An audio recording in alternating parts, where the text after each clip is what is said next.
pmwickedradio.com. And we want to thank everyone for being here tonight. I'm going to throw out the call-in number. It's 818-431-8214. We'll give that number out a bunch of times tonight. If you want to call in with a question for us or our guests, please go for it. I want everyone to sit back, relax, and let's cross the threshold of reality together. If you want to friend us, you can friend me on Psychic Medium Chris George. That's my fan page. Victor the Voice Fuhrman, that's his fan page.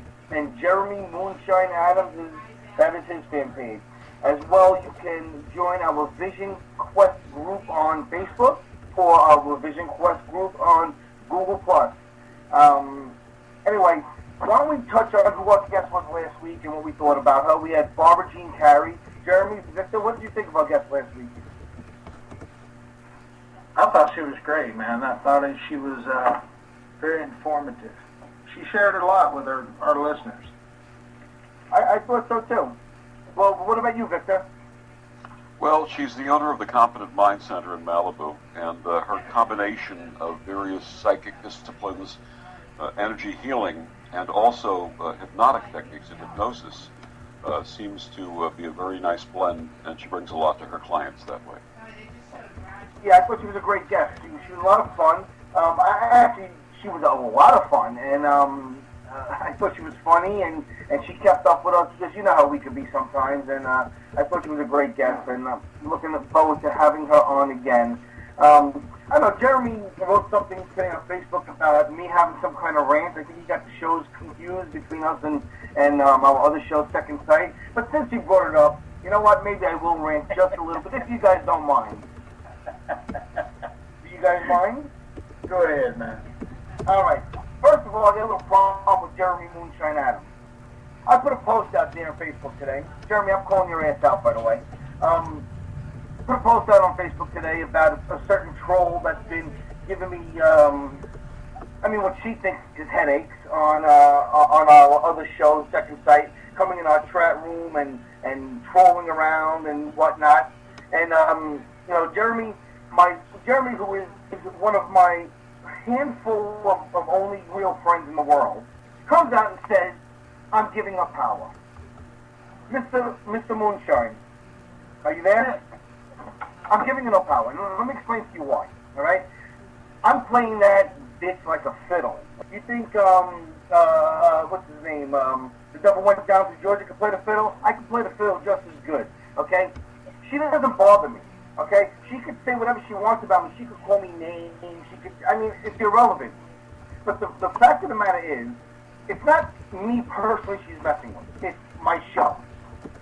Okay? Now, let me just say a little bit something about our show. Okay, Victor is my co-host on Second Sight, and when I started this show, I started out Second Sight. I am Second Sight. About 5 years ago, I started a television show called Second Sight, and within 3 shows, it became the #1 show on the network. Okay. Then I started a show called Second Sight on the radio, on Blog Talk. I started out, had a few thousand listeners, get picked up by another network, a much bigger network, and I slowly built it. And with the wench who is trolling my chat room, I built it to about between 500,000 and 600,000 listeners. Okay, that's awesome. That's an amazing show. There are not many shows out there with 500,000 or 600,000 listeners. That's considered a huge internet show. But lo and behold, I get rid of the wench, and you know what? Since she's a troll, I'm going to refer to her as Bilbo, as in Bilbo Baggins. Okay? We get rid of Bilbo Baggins, and what do? I bring in a professional like Victor the Voice Fuhrman, and from 600,000 listeners, bam, we're up to 900,000 listeners. Now that's an accomplishment. Okay? That's a huge accomplishment. It's an accomplishment for myself. It's an accomplishment for Victor the Voice Fuhrman. Now, when somebody could come into our chat room and completely disrespect our show, okay? It's not about disrespecting me. I couldn't give a damn if she disrespects me. She means nothing to me. She's a slob, okay? But when she disrespects something that Victor and I worked so hard for, it pisses me off, okay? So, one thing people should know about Psychic Medium Chris George, I've never been bullied in my life. I've always been the guy who stood up for the people being bullied. I have friends on Facebook that I don't even know from high school that said they friended me because I protected them in high school. I've always stood up against the bully. And in my in my travels, I found that when you punch a bully in the face, they cower like a little pansy ass, okay? And which is pretty much what I'm expecting this Bilbo Baggins troll to do, okay? Because once you punch her in the face, and I don't mean literally, I would never punch a woman in the face, although I don't consider her a woman, they back. She's been trying to get me thrown off my network that I've been on for 3 years, that I have built this show, 900,000 listeners strong, okay? For a year and a half now, I've been trying to get me thrown off the air. That pisses me off. That's taken everything that I've worked my ass off for, everything that Victor the Voice Fuhrman has worked his ass off for, and completely disrespecting us. We have one of the best friggin' shows on the internet. Second to none. I will put Second Sight up against any friggin' show on the internet 7 days a week. Okay? Because we are the best. And now here we have this show, Vision Quest, which is absolutely on par, or becoming to be on par with Second Sight. When you come trolling in my room and threaten me, tell me watch what I do to you next, threaten my radio show, you know what? Screw you, kiss my ass, bring your bitch, because I will be the last person standing. I can guarantee your ass that. There's my rant for the day. And if you guys have anything you want to add to that, please, by all means, go for it. That's it? Nothing? I've got nothing, man. Victor? I've got a migraine tonight, so don't ask me for any comments right now. But Victor, okay, do you agree with me or not? I agree that she disrespected us, but you know what? I don't put any energy into it because I know who she is, because I know where she comes from, and it doesn't bother me. To be very honest with you, it doesn't bother me at all. See, that's why I said. Well, bottom line is, I kind of feel that I can't hear you. You're breaking up. Jeremy, I can't broke up. Oh, I said that's the reason why I said you were giving her power. Yeah, well, she has no power because, from what I understand, the next time she messes with our show, she's going to have to deal with some repercussions from the owner of the network. So, that being said, let's move on. Let's have a great show tonight. Chris, very quickly. In our experience, when you deal with the negative entity, what do you do with it? What do I do with the negative entity? I dispatch it. Right. I push it away. Okay, but what do you not give it? You don't feed it anything. Right? I don't feed it anything. Correct. When people feed negative entities or demons with energy, it just strengthens them.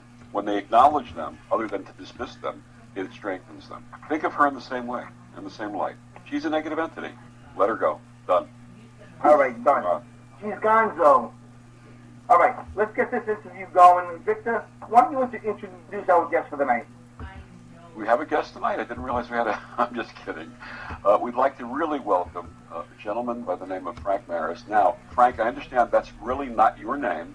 It's the name of your maternal grandfather, and you took that on as a pen name and a name for this work that you do because of fear, or your wife was afraid that if you used your real last name, that the publicity would hurt your business. Is that correct? That is correct. And so Frank says in his introduction to his webpage, and the name of his book is My Journey Down the Reincarnation Highway, the true story of a man who found 9 of his past lives. He says, so who am I really? He says, you must go beyond the present-day Frank and look at the complete portrait of my soul. When you look at it, use the advice of one of my mentors who helped me discover reincarnation. The great psychic Stacey Wells told me that when you look at all the lives that a soul chooses to live, that each individual life should be considered a brushstroke of what the soul wants to be. It's the totality of brushstrokes that make up the soul. Unfortunately, he says, I have 2 black brushstrokes that mar my soul's portrait, which I'm sure he's going to discuss with us tonight. He says, although I lived those 2 lives hundreds of years ago, I'm still paying for them in my current life, perhaps an undertone of karma there. He says, in my soul's long history of 99 lives, I would try to live lives at the highest level of national power. I love that kind of life and all that it brought. However, with great power comes the obligation of responsibility. In that area, I did not do so well. There were times when I did not look out for the greater good of the people that I led. I acted selfish and out of control. I paid a blood price in 6 of my prior lives to make up for this poor behavior. As part of my penance, my younger days as Frank were miserable. Other people in the world would have gladly taken my younger life in exchange, but to a privileged ex-nobleman like me, my younger life sucked. Although, to be fair, I have to admit that Frank's older years are starting to get pretty good.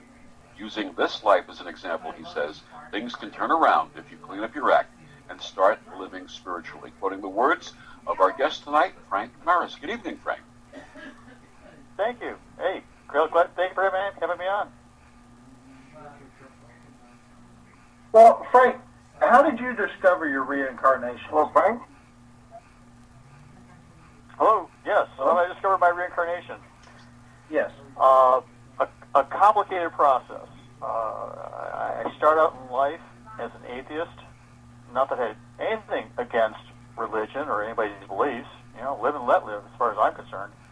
But I just couldn't buy the dogma and the illogical aspects of Christianity.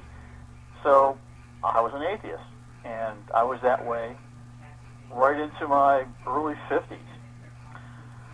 But all through my life, I had this obsession, an obsession with World War II. And I don't know why. I don't come from a military family. I'm not by the I didn't shoot a gun until my mid-40s. But I had this obsession. And from a very early age, I would read books about World War II. And I just constantly read about it. And I'd watch, I don't know how old you gentlemen are, but, you know, I go back to the 60s as a boy. You remember the TV show Hogan's Heroes?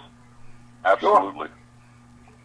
Yeah, and so I'd watch that. And here I'm an 8-year-old boy watching that, and I go, you know, this makes the Germans look stupid. I don't like this show. You know, that's a weird response for an American boy.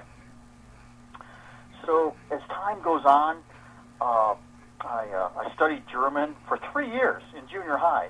You know, I'm sure you guys study French or Spanish, whatever, and I'm sure that you guys probably can't speak a lick of a language now. I'm just assuming. But you know how it is. You forget it. Well, I can still speak German. That's weird. And so I was fortunate that later in life I left banking and investments and started my own business with my wife, and it took off. And I had extra play money. And so I started buying guns. But it wasn't just any gun. It had to be guns from World War II. And just not any World War II guns. They had to be German guns from the Russian front. I don't know why. And so eventually I take all my gun collection, and I got a big house, and so I created a gun room or a guy's den, you know, the man cave. And so I had all these German guns up there, and I had German medals, and I'm looking at it. Wait a minute, what am I doing? I just created a shrine to the German soldiers of the Eastern Front. Why would I do that? So that mystery kind of hung on my mind, and so. And my other track to reincarnation was my relationship with my dad, which is really close. And my dad and I, who I later found out are soulmates. He and I are soulmates. But I always had a close relationship with my dad, and then he came down with pancreatic cancer almost 9 years ago. Or I'm sorry, 10 years ago. And after about a 3-year illness, he died. And so when you're in your 50s, or you start looking at your mortality, and I start thinking, is that all there is? I said, my dad, was a successful guy in life. He gathered wisdom, and now he dies, and all that wisdom goes away. This can't be right. So I started to look to see one last time if there was something out there after life, especially since I was looking at dark hole now. And so I thought a lot about it, and I thought, if I could prove, I'm kind of cutting the story short, but if I could prove that your soul, your consciousness can leave your body, then that proves that there's a soul and that you can live after you die. And so the only way to go out of body, I was reading, was that you have to meditate. So I started to meditate. I learned how to do it. And amazing things start happening pretty quickly. After just a matter of 2 months, people were talking to me, were amazed at my progress. But the first thing that happened was I had a spontaneous out-of-body experience, which was really cool. About a month into my meditation, I remember going to meditating, going to sleep, and I had this dream. And this dream was I was in my bathtub reading a book. You know, that's pretty standard for me. And I'm reading a book, and this book was about a child who died, and the parents were all upset. And I thought, and I'm in a dream, but I'm thinking, I said, well, that's okay. The parents will see this child in heaven. I'm thinking, wait a minute. I'm an atheist. How can an atheist see that? And just then, I felt these hands grab me underneath my armpits in the bathtub, and stood me up. I go, what the hell is this? And next thing I know, I'm being thrown through the ceiling, and I actually see the joist in my attic as I go through my ceiling, and I rocket out through the roof. And next thing I know, I'm 150 feet up in the air, above my bedroom. And I look up, and the stars are just absolutely gorgeous and beautiful. I've never seen stars like this before. And then I had an oh crap moment, like Wile E. Coyote, you know, when he runs up the cliff chasing the Roadrunner. And I go, and I fall back in my bed, and I wake up, and it's 3:07. And I go, what the hell was that? So strange things were happening during his meditation, and then a couple weeks later, I'm in my office meditating, and I don't know about you guys when you meditate, but my head rolls and shakes and goes off through some gyrations. I just kind of let it do its thing, and then it starts making my head starts doing this involuntary yes motion up and down, and then it starts shaking no, and then yes again, and I'm going, are you saying yes and no? And my head moves on its own, yes. I go, can I ask you questions? And my head shakes yes. And this was happening during your meditation. Yeah. I don't know who I'm talking to. So I think, well, if I ask questions, what's the number one question I'm going to ask?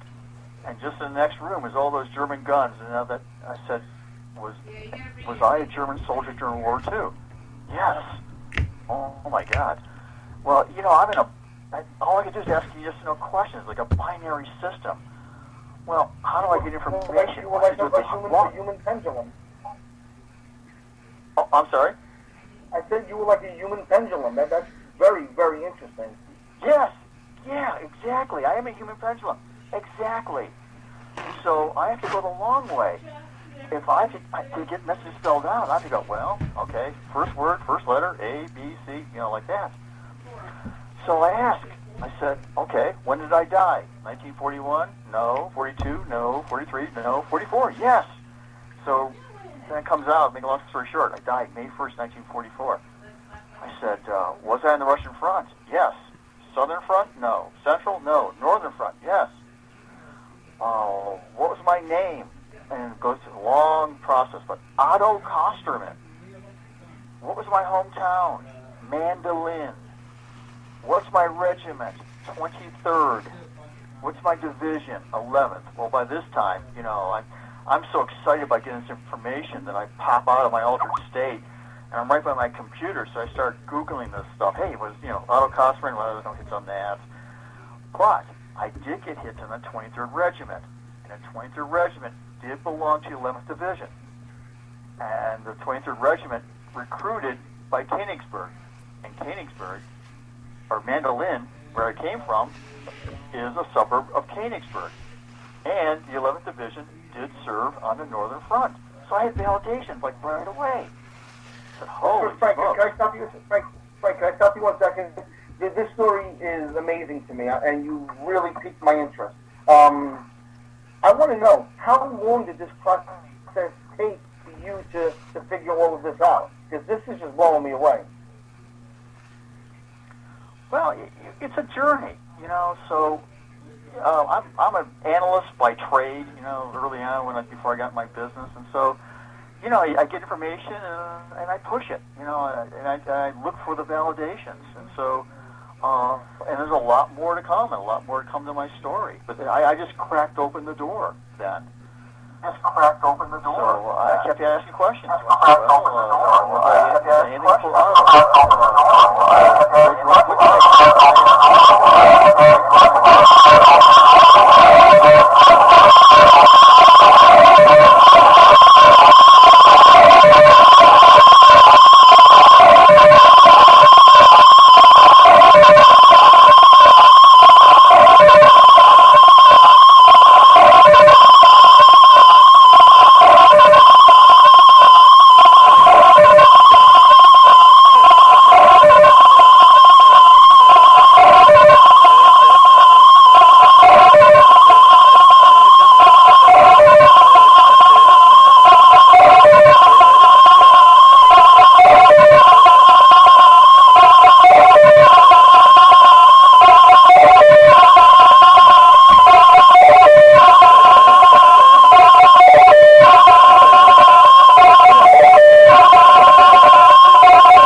you And put before in the that, chat rooms?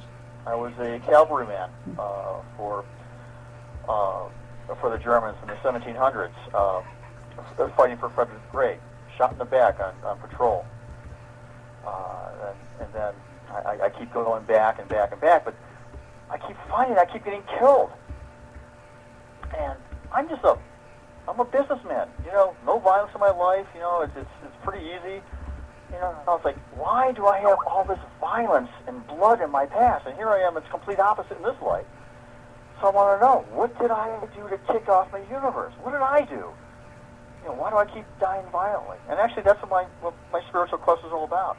Finding out why, what did I do? Because I did do something. What did I do, and why? And so that's what my book and my story is about. Frank, did these revelations sour you on discovering the reincarnation? I'm sorry, did they what? Did they sour you? In other words, after you discovered all of these former lives, did they sour you on the process? Well, you know, it's kind of like sweet and sour. You know, I'm immortal. I don't die. You know, my family doesn't. My loved ones don't die. That's great. And then it's like, oh no. At least for me, I keep dying bloodily and brutally, and it's like a bloody Groundhog Day. You know, the Bill Murray movie. You know, so it's like, hey, it's like I'm not quite sure what's the better route here. You know, should you just have mortality and just have a dark end and have nothing, or do you or if this includes dying every life? I mean, you know, I'm not quite sure. So once again, that's the purpose of my spiritual quest, to say, okay, what is the truth and what is the better way? Well, Mr. Mears, a lot of people believe that when you are reincarnated, you come back as the opposite sex every time. What do you feel about that? But you know something? It's definitely true that you do switch genders, but it's not by a formula. You really design, and that's what I learned. You design your life, and you design your life specifically to address certain issues. And so, if it's better to be a female in this life to address those issues or be tested, then you'll be female. If it's better to be male, then you'll be male. And actually, this debate about male and female issues got me into an argument with a channeled spirit guide who's an Indian chief, which we get into later, where we kind of disputed what kind of gender I was. But what if like Jeremy Adams? So let's say Jeremy Moonshine Adams. He came back as a eunuch. I mean, why would something like that happen? Well, probably because he was oversexed in the other life, and he just wanted to take a life off. You know, that's a great answer. Don't fall for his shit. So, what are validations, and how do they prove your past lives? Oh, validations? Well, you know, Yes. I'm sorry, which one of you gentlemen is a psychic now? Is it Victor? It's Or Chris. Jerry?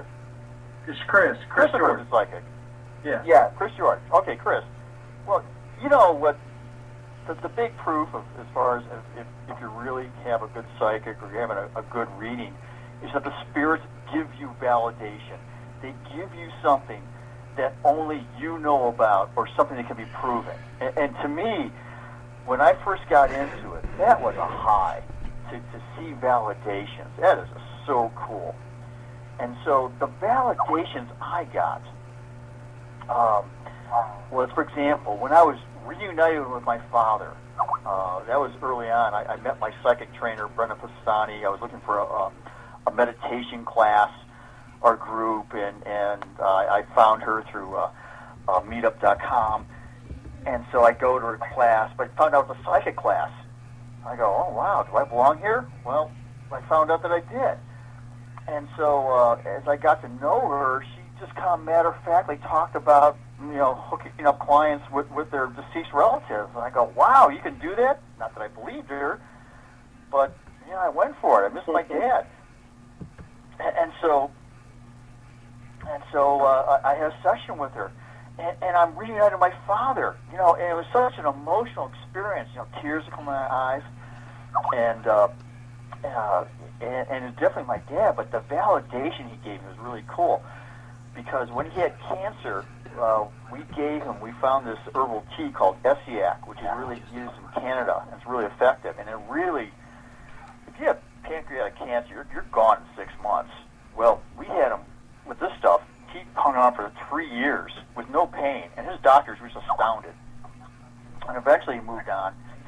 And he moved on not because of illness or his cancer. It's just because he got sick of my mom bitching at him. So, you know, after he left life, he told me he had enough, and he decided to punch out. But that was another reading. But in the first reading, he says, and I asked him, I said, hey, Dad, I always wanted to know, because I was up here in Ohio, and my dad's in Florida, and that's where he lived and passed away. I said, did you stop taking that Essiac? And so he laughs. You know, and Brenda's telling me this, you know, through her, you know, readings. Or she's listening and she's passing on the message to me. She goes, and she says, he's laughing. He's saying, well, I don't know about that. He goes, but I would sure take those vitamins that you have in your closet. You know, the ones that in the brown bottle with the pink flowers on it. Well, damn it, there is a bottle of vitamins in my closet with pink flowers on it. So that's a validation. But the validations I've got historically was, for example, when I was looking for, I got information that the spirits sort of kind of bled out this information. They're taking their good old time, but they give you little snippets of the really bad life I had. Well, my name was Nicholas, and I lived in the 1600s. I was a nobleman, but they wouldn't tell me my last name. They kept giving me the name of Putlins, but I couldn't find Nicholas Putlins you know, on the internet or any historical records. So I was kind of flummoxed for a while until finally they gave me the okay that, okay, we're ready to give it to you. And so in this character that I once was, this bad boy, fought in the 30 Years' War. Coincidentally, he stole so much money in that war that he actually bought himself his own castle, which is now a tourist attraction in Czechoslovakia. But, so I'm looking for myself. I know I'm Nicholas. I'm trying to find who my last name is. And so Spirit sends me to this one book that was printed in 1910 in Austria. You know, I found it in a bibliography in this other research book. Well, how do you get a book that's written in Austria in 1910? You know, obviously out of print. You're not going to go to a local library to go get it. So I Google it. Well, thank the Lord, Google, as part of its Western Heritage project, put it online. And so I was able to actually get this book. But it's in German, but that's okay. I can read German. And so with PDF, it's in PDF format, so I'm able to search. So I searched for Putlins, the name. And it takes me to, and I also knew I was a cavalry colonel. So it takes me to a page, and I find Putlins. And it wasn't Nicholas Putlins. But I looked below. It had it had an upper paragraph which talked about this one cavalry regiment, and another one was below. And below it said, Nicholas de Force. Baron Nicholas de Force. And I go, is that me? Yes. So they gave me Putlins to find the right page to eventually find my last name, which it sounds complicated, but if you've seen the book, I got the proof there. I reprinted the page. It's really cool. So Frank, I want to go back 1 second. You said that you were getting all this information while you were meditating, and your head is going, you know, saying the yes and no. And so to get a name, you have to go through the alphabet to get your name, and your head is going to say yes or no. How do you document that? I can't see how you could be meditating and then actually document that if you're having some type of out of body. How does that work? Because that, for some reason, that just doesn't make sense to me. I only had one out of body, and that was because I asked the universe to prove that you can't have an out of body. You know, Chris knows. You know, if you ask the universe for things, you know, typically they come to you. And so I wanted proof that I was immortal. I got that proof. I went out of body once. But getting my information, as I meditated more, I didn't have to meditate. I eventually gained more psychic ability where I could just ask a question without being in a meditative state and get an automatic yes and no. But I would always supplement that yes-no information by going to my psychic trainer and say, hey, I got this message or I got this piece of information, can you flesh it out? And she would do that. And I had some other psychics. I was in a psychic class of some really talented psychics who were kind enough to work with me. So from a number of different other psychics, they would all give me pieces of the puzzle that they would see or hear or pass along message from spirit, and I was able to put the whole story together. And then a lot of times go back to historical records and verify different events. Okay. All right. Well, I'd like to know, I understand that you one time got into a heated two-way argument with a ghost. Could you tell us about that? Yeah, that goes back to that gender thing. Because all the lives that were exposed, revealed to me were male. And I feel very male. So to think that I was once female, it's like, I don't know. I don't mean to make any commentary, but it's like I'm not interested in that. Being female, and so I would ask early on, okay, was I ever a female? And I was getting no answer. And well, I think Christopher could maybe appreciate this. Is that when you first become psychic, or that there's no manual that tells you how to work with this and who's out there that you're talking to. And especially since I can't see or hear who I'm talking to, I get yes and no's. I don't know who's on the other line. It's like, somebody telegraphing me. Well, it turns out that my vibrations were a lot of times low, and I would just get low spirits who were just playing with me. Low spirits, ghosts who are mischievous and who are not on a reincarnation merry-go-round. They just hang around causing trouble. So that I got spirits messing with me. And so during one of my psychic training classes, one of my fellow students was an unassuming consultant gentleman, but he had this unusual history in his family where this spirit guide by the name of Shem would channel through his mother. And he was an Indian in several lives, American Indian. And after Greg's mom died, this Shem started channeling through him. And so he gave a demonstration in our class, which was fantastic, where he went into meditation and his eyes kind of fluttered and then opened, and then Greg went bye-bye, and Shem is now in his body. And you could talk to Shem. It was kind of amusing, too, because he's, if you remember the Lone Ranger in Towner, remember how Towner used to talk? Kind of grunted, Kimasabi. He sounded just like that. And I thought Greg was kind of pulling our leg, but no, he wasn't. So what was interesting is you could talk to this Shem and ask him questions and get the skinny on what's going on in heaven. So the first time I encountered him, it was great. He answered all kinds of questions, and it was wonderful. A couple months later, Greg did this act again, not an act, but this process again with Shem. And then I asked Shem questions, and I brought up this gender thing. I said, well, Shem, my spirit guides say that I was never a female. Well, if and so he naturally knew that, that's nonsense.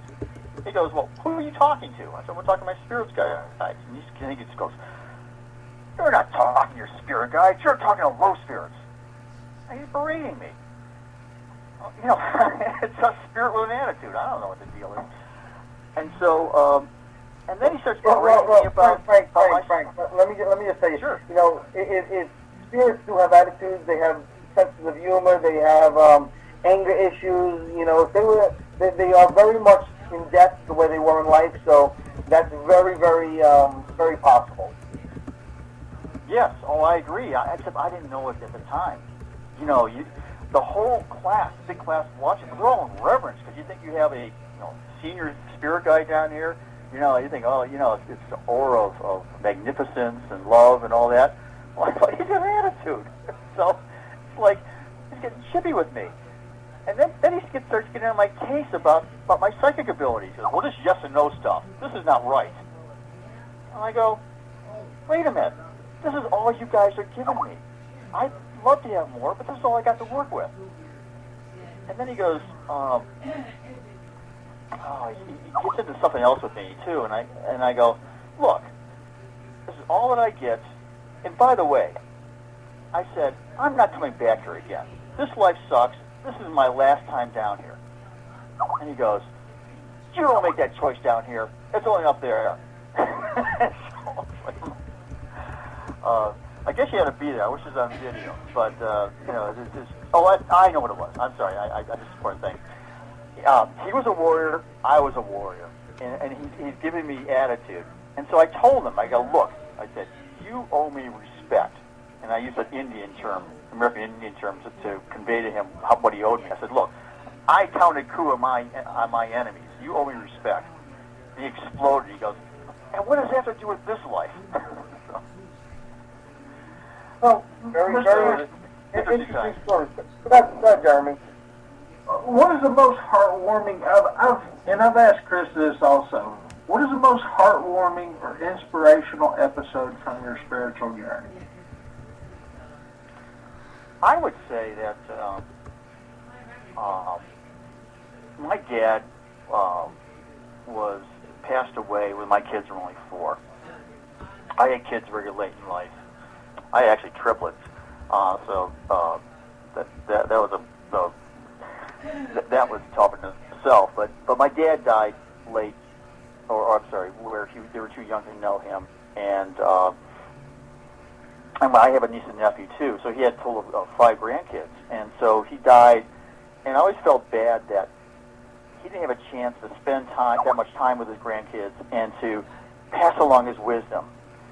And so I decided to do something really different, to have a Father's Day where we'd all have a group reading, and we'd have my dad come down with all his grandkids there where he could talk to them and give them advice. And so that's what I did through Brenda, and it was just wonderful. He actually, spoke to each one of my kids and to my nephew, and actually gave him advice. And the first thing he did when he came in the area, he told me thank you. So it was heartwarming. It was a very family thing. That's outstanding. People always ask me, what's the most amazing thing that's ever happened to you? In your opinion, I mean, so it seems that a lot of amazing things have happened to you. Your claim of all these past lives and knowing how you died and everything, that's a huge statement to make. On this crazy journey that you've been on, what's the most amazing thing that you've witnessed that has happened to you? Well, it's all amazing, but I guess one that stands out is that my first girlfriend in this life, who broke my heart, as all first girlfriends do, was actually my first girlfriend in a prior life, and that just blew me away. And I got that information, and the reason that we broke up was that I wasn't Catholic, which is a cosmic joke because in most of my past lives, and many times I'm a Catholic cleric. I was an archbishop once. I was an abbot of a monastery once. I was a Catholic nobleman who fought for the Catholic Church, or Catholic cause. So I'm Mr. Catholic, but in this one life, I'm not a Catholic, and I get ostracized for it. So I lose my first girlfriend. And but it's kind of funny is that I was able to track. The funny thing is that the spirits kind of brought us together, not physically, but in communication. Because another friend who knew her reached out to me, and I sent her my book, and I wanted to know what her reaction was. And so this friend gave me her work number, and so I tried a number of times calling her. She's a library at St. Thomas Aquinas High School out in Kansas someplace.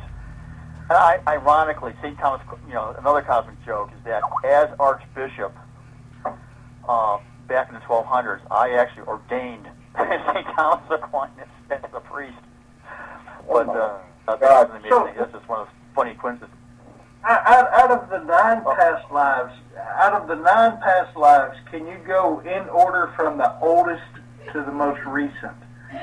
Just what you were. Sure. Of the ones I know.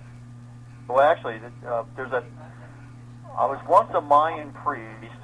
You know, the guys who do sacrifice. I don't know anything about that life, but I was just told that I was one. But where I got more information was back in the late 700s, I was a Scottish village leader who was killed by the Vikings. It was one of the first Viking raids.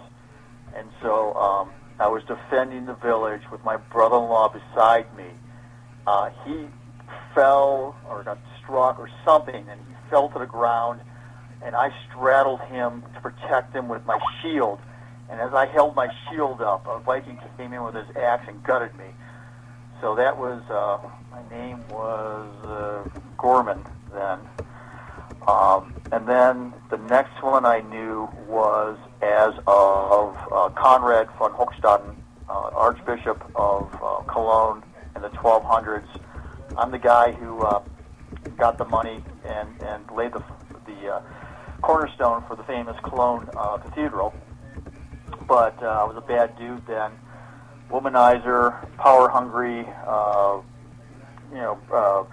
greedy, not a man of God, let's say, and eventually assassinated.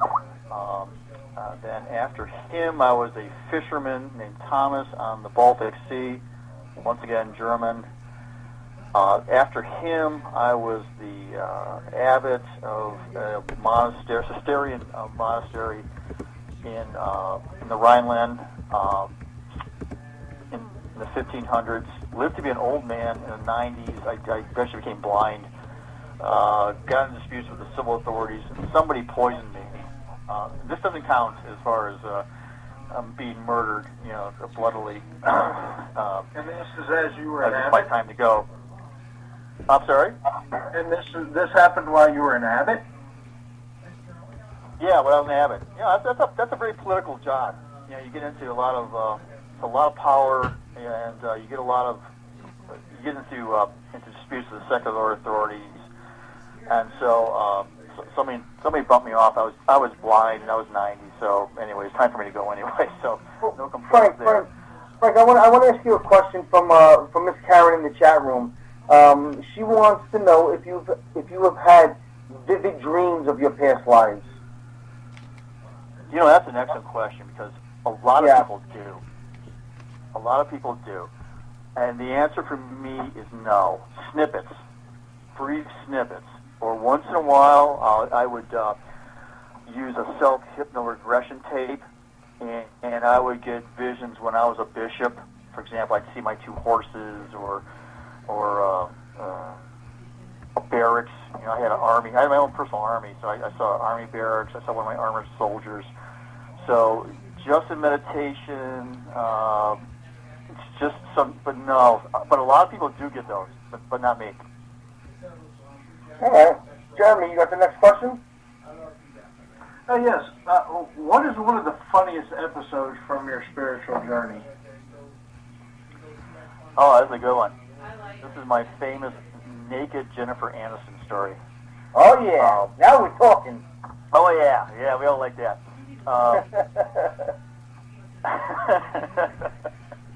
Who doesn't like Jennifer? That's what I'm talking about. So,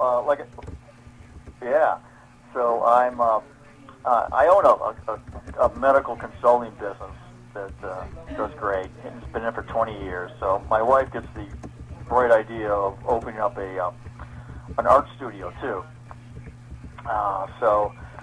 That didn't work out so well. But anyway, in the process of creating this art studio, we had to create a website. So I'm working with this web designer who's kind of funny, a funny guy to work with. So I'm in his office, and I'm just BSing with him. And he tells me, he's a recovering alcoholic, and he's just giving me a little bit too much information. But I was curious about his 10-step program, and I said, "Hey, Ken," I said, "as part of your program, do you meditate at all?" He goes, "Oh yeah, I do." And so if anybody tells me that they meditate, I'm always curious if they get messages or anything happens to them. I always ask if what they get if they meditate. I go, well, Ken, I said, you get any messages or see anything? No. But, he goes, I have this ability to manifest. In our business, my wife is always on my case. His wife and him are partners in this business. When cash flow gets really tight and she's all freaking out, all I go is go meditate and I manifest checks. And son of a gun, if the next day or so, checks show up and my cash problems are solved. And I go, wow, that's pretty good, Ken. That's called manifesting. He goes, yep, I'm pretty good at it. So I make a joke. I go, well, Ken, that's really good, but I'll bet you couldn't manifest a naked Jennifer Aniston coming through that door. His office door. And he looks at me, he smiles, and he reaches into his drawer, and he takes out a stack of cards, birthday cards. He takes the very first card off that stack, opens it up, and it's a naked picture of Jennifer Aniston. And you actually got to see it. Oh, yeah? I just Damn, you up laughing. I go, okay, all right, you win. Hey, listen, you got to see Jennifer Aniston naked. Who's better than you? That's what I want to know. Yeah, there you go. Well, Frank, listen, when I'm a psychic medium, I'm a channel, I do exorcisms, and unfortunately, I have to deal with a lot of what normal people would think is scary things, scary entities, spirits, bad energy, demons even at times, not too much, but here and there. There has to have been some scary things that have happened to you on this crazy journey that you've been on. Could maybe you talk about a few of them? Yeah, well, something. It was scary, but I'm just a civilian, so I don't know what real scary is. But my scary was 4 months after my dad died, and I'm still in the grieving process. And my son Brian is like a clone of my father. And so at that time they were 4 years old, and I had taken him to daycare for some reason. And so I took Brian. We have a van, so I remember taking Brian out. He was the first one I grabbed him to take out, and I put him in his car seat. So I don't know if you guys have kids, the car seats, you got those buckles, and there's a lot of rigmarole you have to do. Right. So I'm playing with this buckle on his chest, right? And I'm looking at his face, and just then, my dad's face appears overlaid over his. And it was like, it was gray, and it wasn't moving. It was like a snapshot, but it was a gray and kind of without expression on it. And I'm looking, and it just flashed for half a second, but it was definitely there. And I got startled. I go, what the hell is that? And I knew it was my dad. And so I go in the house, and I told my wife what I saw. She goes, wow, that's weird, because she actually remembered it. But at the time, I just thought, I'm hallucinating. Well, in that first, and so so luckily for me, that's the only scary thing that happened. And my dad confirmed during our first our reunion when I used the psychic medium to find him. Yeah, he goes, that was me. And Brenda, the psychic medium, says, yeah, I see. He was in the garage, wasn't it? Yep. So I don't have the scars that you do, Christopher, but and that's not much. But for the first time around, you don't have to have the scars. The thing is, you don't have to have the scars, and everybody has their own personal scary. What's scary to me might not be scary to you, or to Jeremy, or to anybody else. Certain things, like for me, let me just say, for me, I don't get scared very easily. I get more nervous at the living people as opposed to the dead, because I've learned to really work with the dead really well. So I don't get scared when I deal with the negative entities and whatnot. But when I deal with somebody on the street who could pull a gun on me, that scares the shit out of me.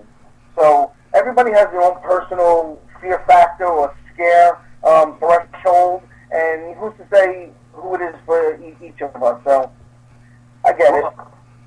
Everybody knows, Chris, that you need to add one more teeny little thing to that list that you're scared of. It's small, it's white, and it's a mouse. Everybody knows come it. on. Did you really got to bring the mouse into this? It's okay. It's okay. First of all, Moonshine, if you remember, in the end, I kicked the mouse's ass. So, Mr. Mayor, are there more people in the world remembering their past lives? Is there like, this cosmic energy that's leading everybody to see their past lives? I think there is. One of the things that Stacey Wells told me, I went to Stacey Wells because I would do a lot of reading as far as pre-birth planning, and Robert Schwartz has a series of books about that, and he uses a lot of great psychics to draw out pre-birth planning from certain subjects that they work with. And so Stacey Wells, her work really, really impressed me. And so I wanted to find out, what does my plain white bread life have to do with all the violence in my past? And so Stacey, did a great reading on me and told me what I needed to know. But she said something in passing was kind of interesting. She goes, people have come to this time period, or their souls have come to this time period because they have unfinished business. Which kind of segues into a question for what I have for Christopher, which is kind of buzzing through the psychic community, is the coming change. And I would assume you're aware of what's coming, right, Chris? Well, for me, people say it's a spiritual awakening for people. I personally believe that it's been happening for years. The only change that I see coming, honestly, I think that there's going to be another war. And I think it's going to happen within the next 2 years. But, the change that all the psychics are talking about is this big spiritual awakening that we were supposed to have for 2012. And I thought the whole thing was bullshit, to tell you the truth, because I think that we've been, working towards that for years. What is it that you think? Well, I think you're right. It's, what in the Columbus psychic community, and we got an economic crash coming. It told to me that the bond market starts cracking in fall of 2015, followed by a huge depression and hyperinflation, which is going to really cause a lot of social unrest. And then we move into the big changes, where they're changing this world, they're changing up everything. And so, because of this great spiritual upheaval that's coming and going to what they call the third epoch, people are aware now of their past lives because they do have unfinished business. And so I think there's a lot more spirituality. A lot more people have psychic abilities nowadays, I think, than they did in the past. Well, I do think that there are more people coming into their psychic power. I think people need to believe in something, so they're searching out teachers to help them learn how to be more intuitive and if you want to say more psychic. So I think that's a very big positive that's happening in the world. I see it every day. I see people wanting to come to me for psychic development classes. We have Miss Karen, who's in the chat room. She's searched out, a mentor, and she's taking psychic development. And a lot of people are doing this, and I think that's a very big positive. And I think we're going to need a lot of people like this. I think we need a lot of positive energy being put out into the universe, because I personally feel that there's a lot of negativity out there, a lot of evil. And I think over the years, the negativity and the evil has become more prevalent in our society. And what happens with negativity is negativity feeds off of negativity, and it only gets bigger and bigger and bigger. And you need people who are spiritual and people who are willing to put their spirituality out there to combat that. And thank God, in my opinion, we are seeing a lot of people putting themselves out there. So that's a big positive for me. No, I agree with you. And I just think the awareness of past lives go hand in hand with it. Anyway, it's just my personal opinion and from limited observations. Well, we only have 5 minutes left for this hour. And for the people who write me. Okay. Well, we only have 5 minutes left for the first hour, and I want to know, what is the greatest satisfaction that you've received by writing this book? I get is, there's a lot of people who do have these past life memories, who have more vivid, like that one caller or person who emailed in talked about, they're having dreams, and they don't know how to deal with it. I'm fortunate to be in a community in Columbus, Ohio that seems to be a hotbed of psychics where we can lean on each other and learn from each other. But there's a lot of people out there who aren't in a community, and they don't know how to deal with these things, and people think they're nuts. And so I think Spirit kind of guides them to my book, and they resonate with it. They go, oh my God, I'm not alone. This happened to somebody else, and I'm not nuts. And so I've had people write to me thanking me, which is just so great. One was a Titanic survivor. Another, I get a lot of fellow German comrades, World War II, a German pilot, a lot of ex-German soldiers. And just today, a Mexican girl who read my book called my psychic trainer, had a reading, and she's told her the story and they figured out why she was afraid of loud noises and bangs. Well, it turns out she was a Jewish girl in World War II in Poland, just at the beginning of the Holocaust, when they would load people on vans, and they would, take the exhaust and put them in the back of the van and kill people that way. When the killing process was primitive, and so she had a vivid memory of that, and so it's just very gratifying for people to reach out to me and thank me for sharing my story with them, because it made them feel better. So that's very gratifying to me. Yeah, you know what? I can see how that could be gratifying. That's outstanding. But I'm curious, how often do people reach out to you to talk about past lives because you've written this book? Well, I've got a website. I've got a Facebook page. So every once in a while something will pop up and they'll tell their story. And so it's erratic, but they're all cherished. Well, why don't you give out your information if people want to contact you or get your book? Take this opportunity now to do that. Sure, I appreciate that. So the book's name is My Journey Down the Reincarnation Highway. It's available at a number of ebook distributors, most notably Amazon.com and BarnesandNoble.com. And you can go to my website at www.reincarnationhighway.com, which tells you how to get my book. And also I have a blog there and a lot of information about reincarnation and about some of my later psychic adventures. I'm always into some kind of hijinks, so it's kind of entertaining. So once again, reincarnationhighway.com. So I welcome everybody to go to the website and read my book. I think they're funny and interesting. People enjoy it. I get good reviews on it. All right, outstanding. Well, that was the first hour with our guest Frank Mears. It's been a very entertaining first hour, and stay tuned. We'll be back in about 5 minutes for hour number 2.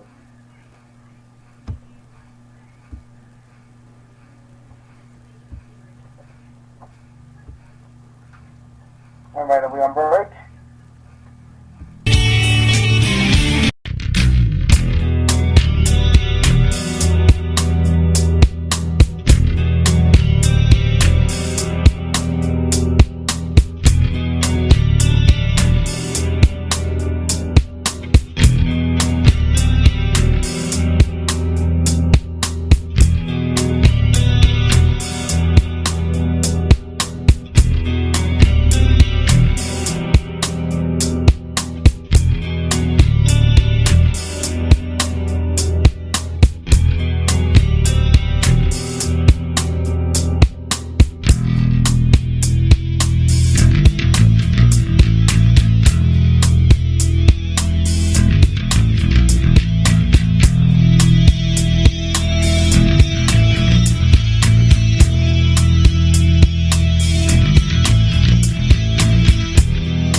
Royce Fuhrman had to take a quick leave tonight. He wasn't feeling well, so we wish him the best. Hope he feels better, and but that's okay. You still got the good old psychic and crazy old moonshine, and we have an outstanding guest. His name is Frank Mears. Hope I'm saying that last name right.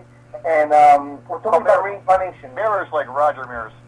Father Mears, okay. And we are having a great discussion on past lives and reincarnation. And listen, people, our call-in number is 818-431-8214. If you want to call in for a question for our guest, please call in. We love the call-in. So the number again is 818-431-8214. Yeah, the first hour went pretty fast, and it was a fun first hour. You know, and here we are back to the second hour. Let's do this, Jeremy. What's the first question, buddy? What is a typical but surprising response you get from spirits when you're communicating with them? Well, you know, this came early on, which was kind of surprising. I know Chris may back me up on this. Is the first thing that my dad said to me when I made communication, that first time I was reunited with him, he said, "I'm sorry. I'm so sorry." And we had this family dispute that my mom started, and my dad sort of took her side, and it caused a big family rift. And but going into the afterlife, he felt bad about it. The first thing he did was apologize for it. And I was really surprised by that. And then later on, a couple months later, I took my brother to a reading with my psychic trainer, so he could talk to my dad too. But you know, Chris, you know that once you open up that psychic hotline or a telephone line, other spirits just pile in. And Absolutely. So, you know, absolutely. And so one of the spirits that showed up at my brother's reading was, you know, my brother's in his late 40s at the time when we had that reading. And so when he was a teenager, he worked at a bakery. And this old crotchety baker who owned the shop, who eventually passed away, came to my brother. And they weren't that close, or, you know, but the spirit came and apologized to him for not being more involved or not wanting to know more about his employees' lives. And I was just dumbstruck. I go, here this guy died, he's in the afterlife, and it was one of his employees, and, you know, that's not a sin. You know, that's just you know, a minor thing, no big deal. But yet he felt compelled to come to the psychic, or to the heavenly telephone line to apologize to my brother for not getting to know him better.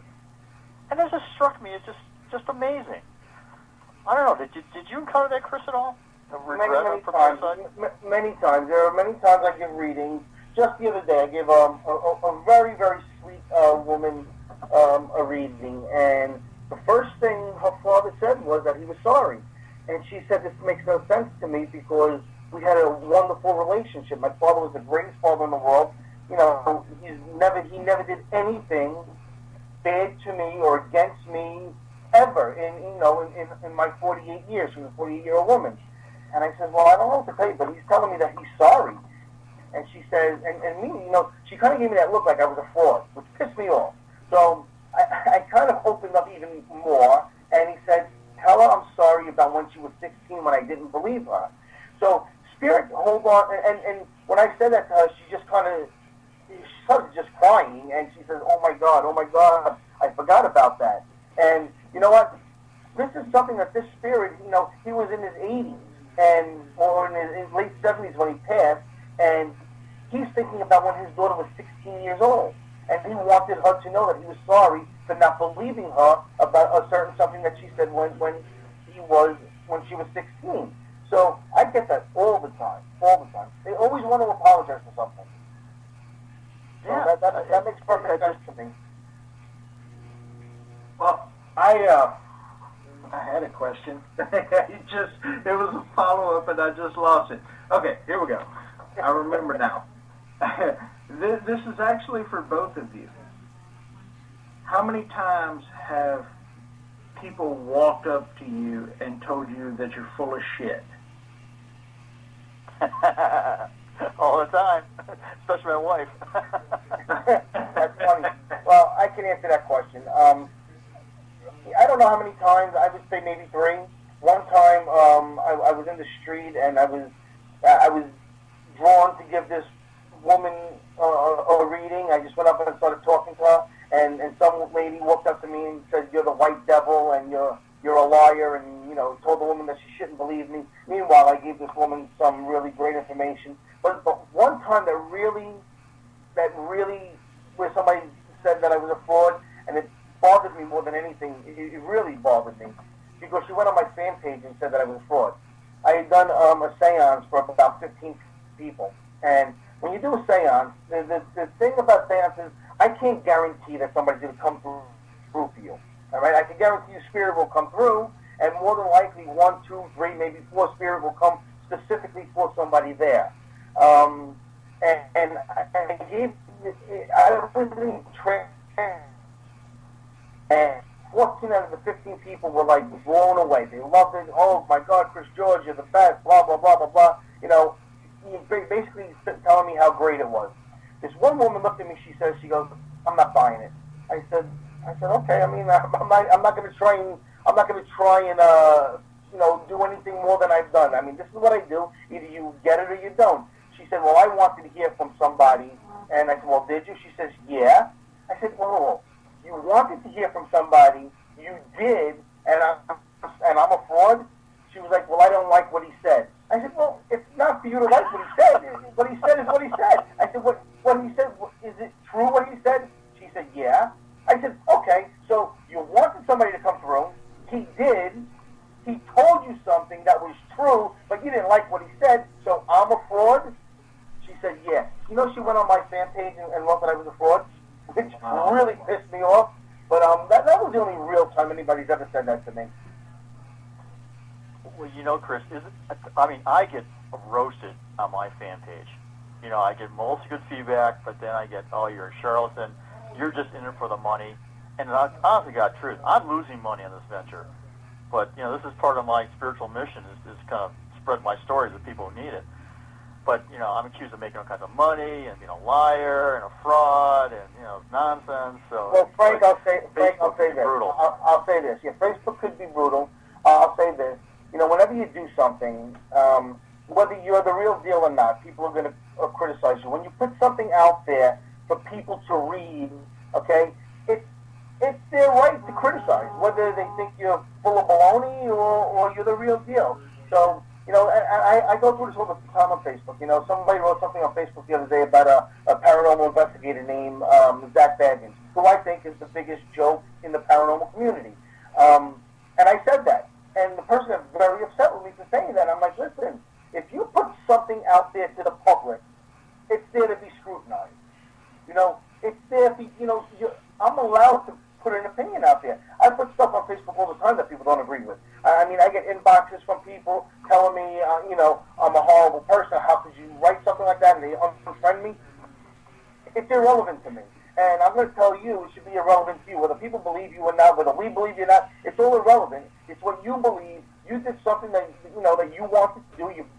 How many people actually get to write a book and have it published and whatnot? So I mean, that's a plus. And I wouldn't give a damn what anybody thinks about anything. Well, actually, it's a gift to me when they criticize me, because in my book, Stacey Wells talks about why I had those lives, and the whole point of this exercise is that I've got to improve, because in the past, if somebody said a contrary word to me, I'd take my sword out, my pistol out, or shoot them. I'd kill people. They would tick me off. And so now I'm getting an opportunity to be abused, or I think it's as a learning experience to where I can control my temper and fend it off and not have it affect me. So actually, it's just sort of, it's part of my life lesson, and it's a blessing. So I don't let it get to me. It's actually part of my spiritual lesson is how I look at it. All right. Well, I got another question for you. I know that you visited your own tomb last summer. Could you tell us what that was about? Sure. That's to me, that's weird to be able to visit your own tomb. I mentioned that I was an archbishop, and historically a famous one if you get into German history, or I should say an infamous one. And I always knew that when Brenda first told me that she saw that I was high up in the Catholic hierarchy, I said, you know something? Here's an opportunity where I could find myself in the history books or in documentation, because the church is really good about documenting who is who and such. And so I eventually find myself as Conrad von Hochstaden, founder of the Cologne Cathedral. Well, he's got a tomb of honor in the cathedral. And so I went to Germany last year on a family vacation, and I made sure that I went to Cologne. And so I was curious. I said, well, you know, if you go to visit your old body, is there some kind of vibration? Is there some kind of physical manifestation? Do you feel something? I was very curious what the reaction would be. And so when we came out of the train station, and train station is right next to the cathedral, I remember looking at the cathedral, and I had this big grin on my face. It's like, I'm back home. You know, this is my creation, you know. And so when I was able to actually find my tomb in the back, and it's in a beautiful location, ironically, I felt nothing other than just wonder to gaze upon my old face, because there's a bronze statue, if you will. You know, I forgot how they, in the old days, how they would they'd make a caricature of you, of like a statue but laying down on a tomb. And so there's my face, and there I was, and I'm just looking at myself, and I left a white rose at my grave, if you will. But I thought there'd be some kind of vibration or some kind of vision happen, and it's kind of nothing.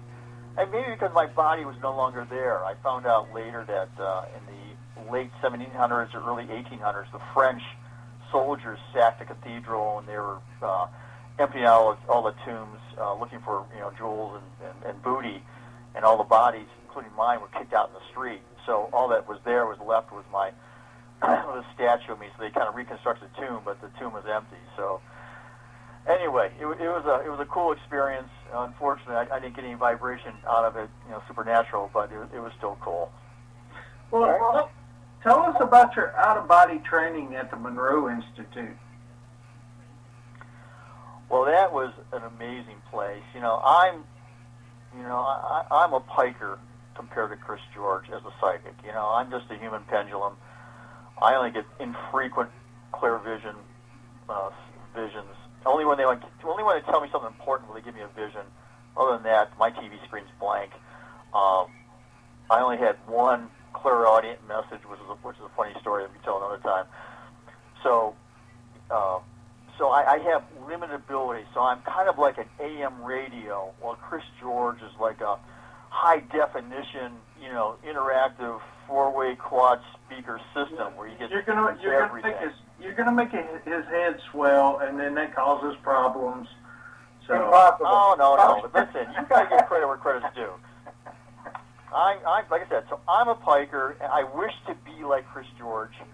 Okay, and I do a lot of meditation, try to get to half of that level, but it ain't happening. So I thought, well, you know, one way to circumnavigate my limitation as a psychic, so I could actually see and hear, is to go out of body, but on command.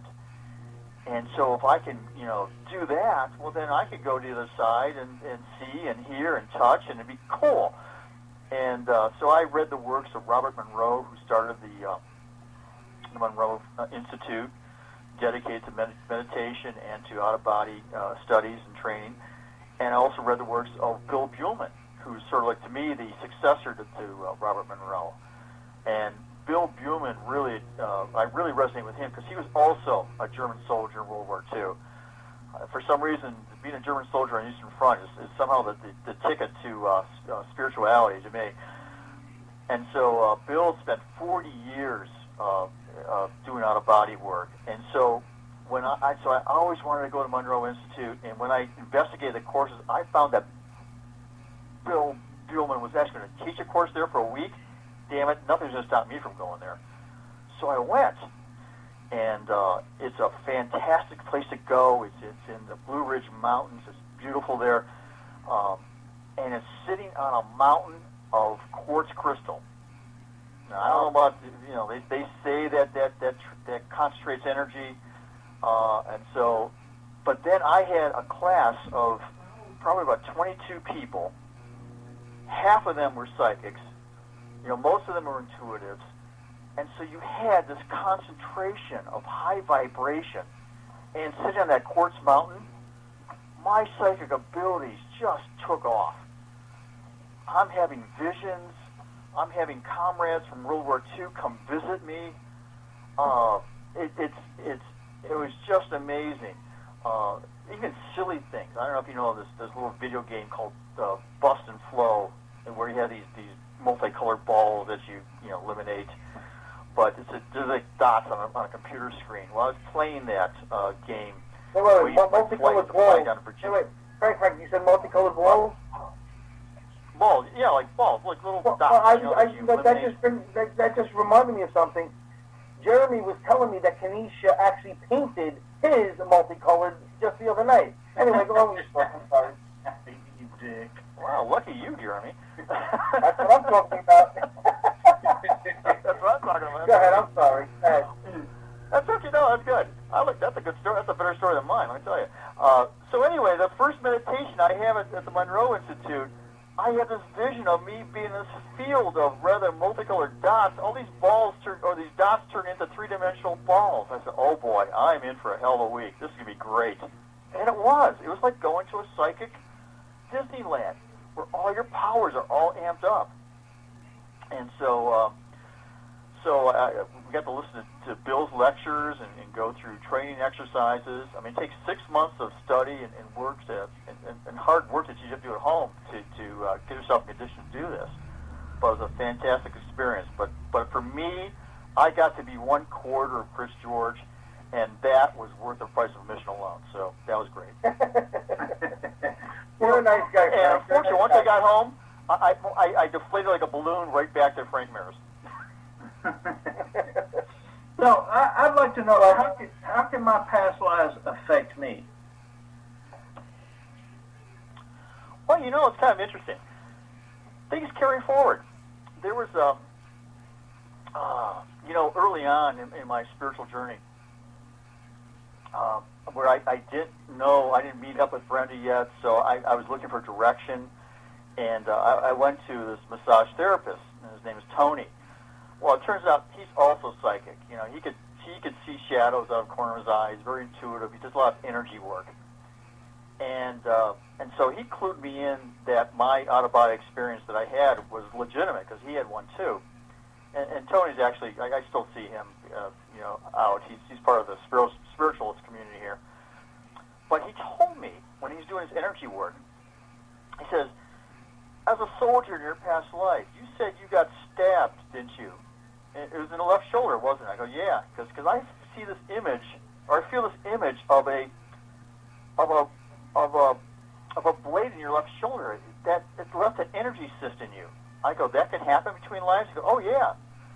And so he actually worked out that energy cyst, and he said it jumped out of my body and went into him and went out his foot. And so he felt it. He goes, boy, that hurts. And I go, well, do I have other energy system? He goes, yeah, you got wounds all over your body. And so that was the first clue that the residue of all my murders, I was still carrying them with me. And I read something else that you carry a lot of those memories in your DNA.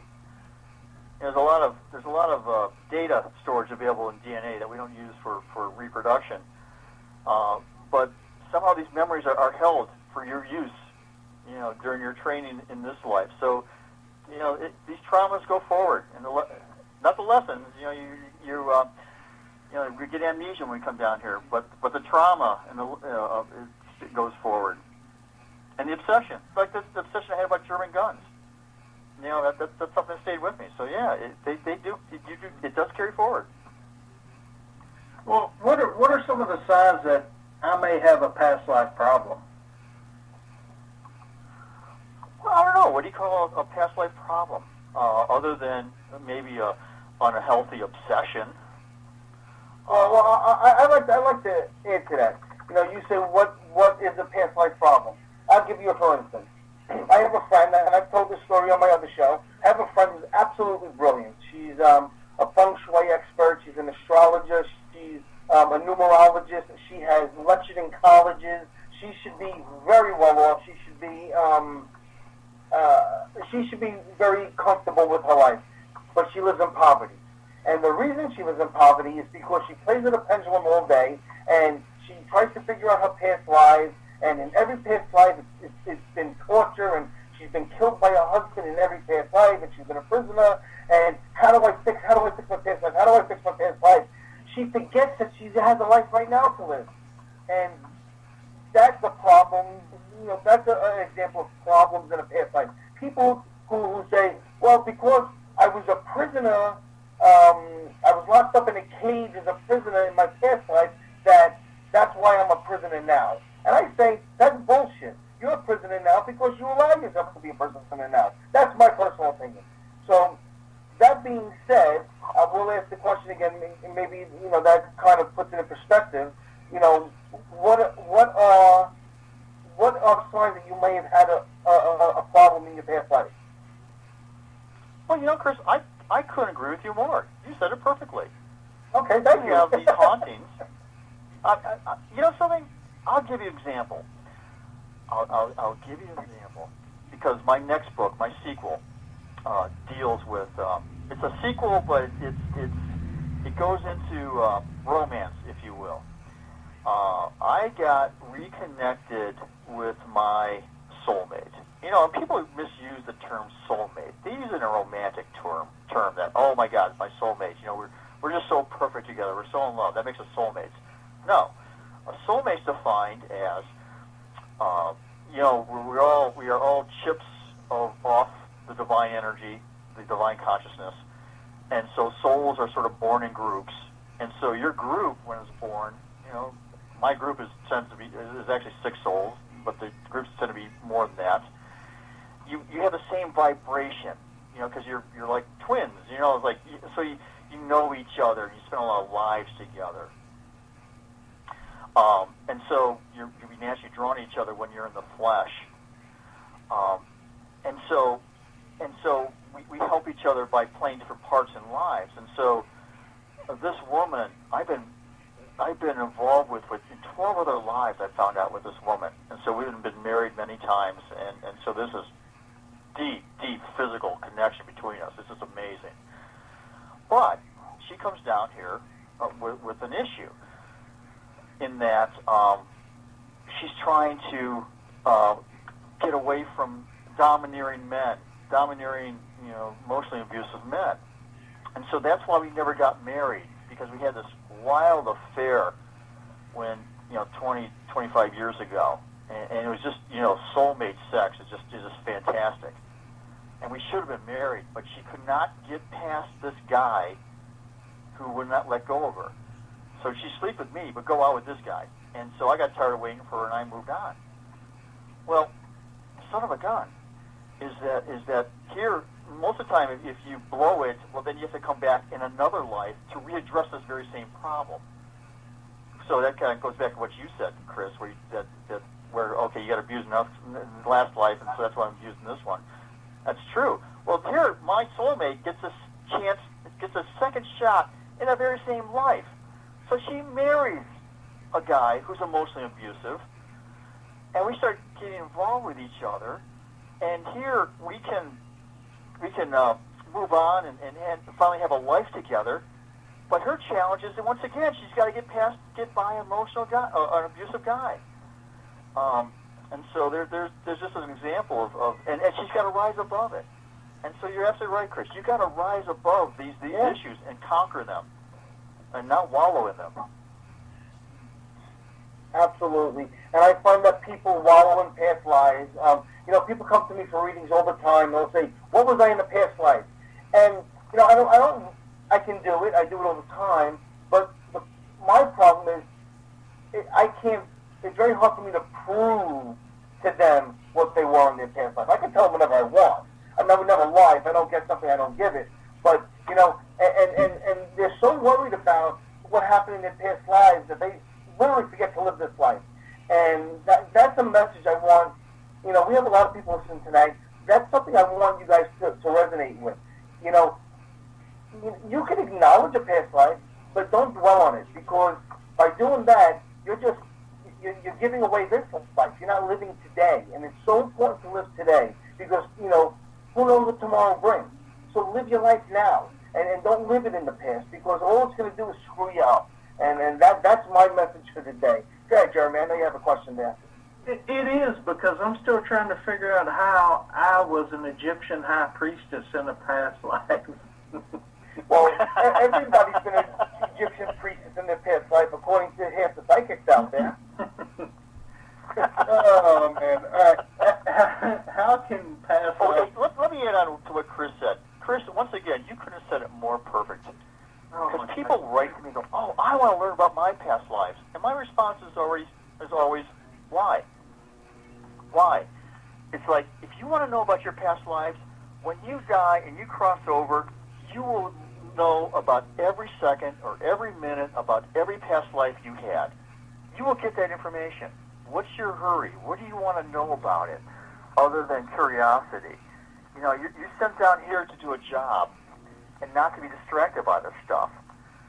And the only reason that I learned about these past lives is because it has bearing on the work and on the lessons that I'm learning which was, self-esteem for my soul. So it puts all things in perspective for me.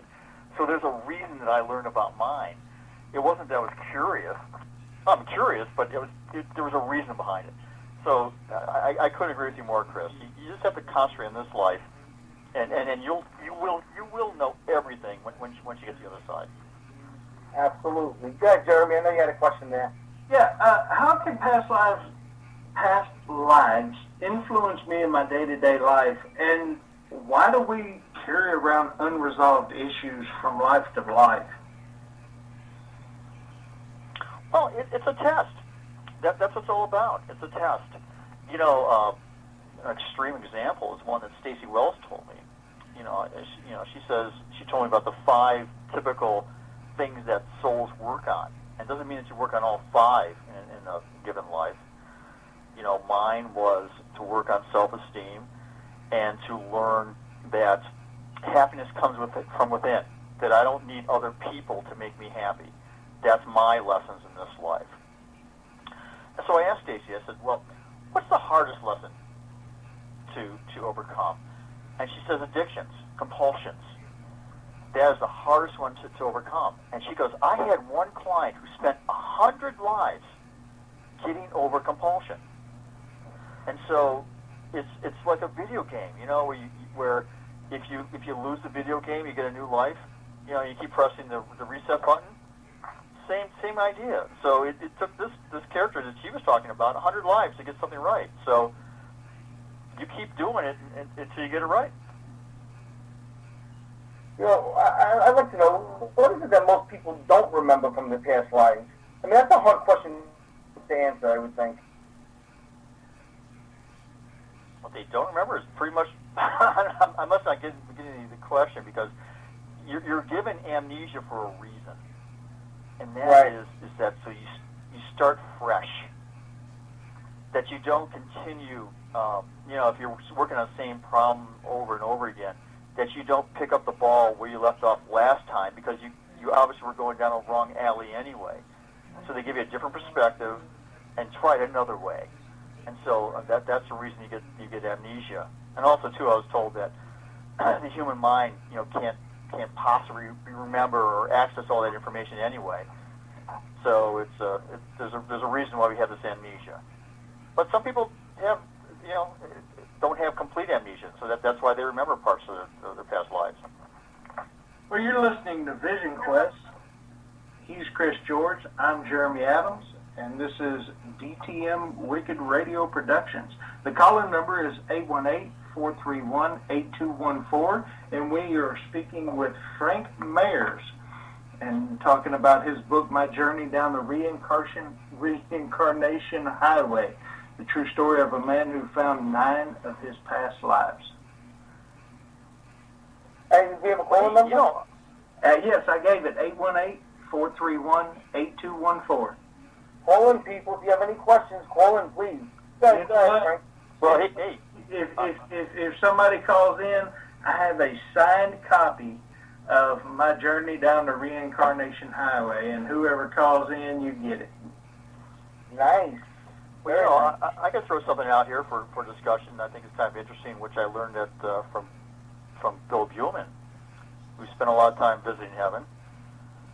What is the reward for learning all your lessons through reincarnation?